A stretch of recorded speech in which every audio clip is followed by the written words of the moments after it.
Ako po si Carmelita Codalina, nakatira po sa Kadukturan.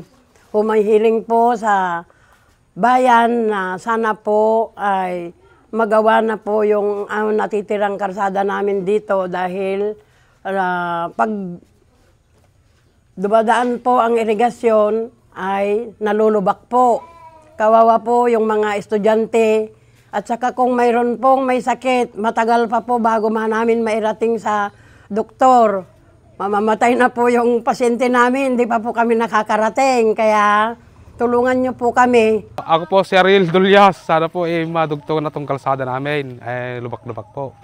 Ako po si Julian de la Cruz na nirahan sa Barangay Santa Lucia.